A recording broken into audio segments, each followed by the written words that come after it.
place names.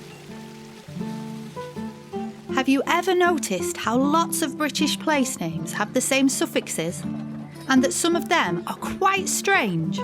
The common place name endings in an area give us clues about who might once have lived there and what language was spoken.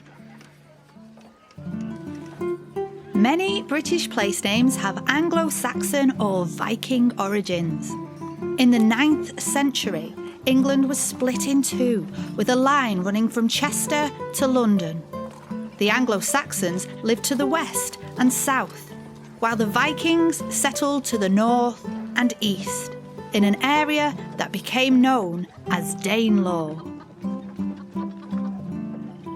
We see this in the common place name endings of these regions.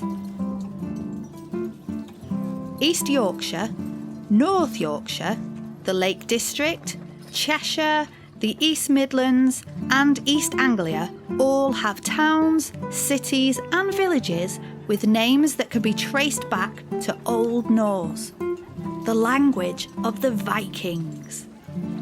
Meanwhile, place names in the West Midlands, London, Sussex, Shropshire, Gloucestershire, to name just a few counties, are much more likely to have Old English roots, the language of the Anglo-Saxons.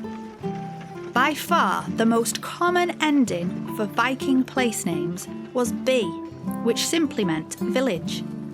If a place already had a name, Vikings would often add B to the end of it. Examples include Selby, the village with willows in North Yorkshire, Grimsby, Grim's village in Lincolnshire, and Kirkby, the village with a church near Liverpool. A common ending for Anglo-Saxon place names was Ham. It meant a homestead or settlement. Examples include Birmingham, a settlement belonging to Beorma's people, Nottingham, a settlement of the people of Snot, and Buckingham, ground by a river which belongs to Booker's people.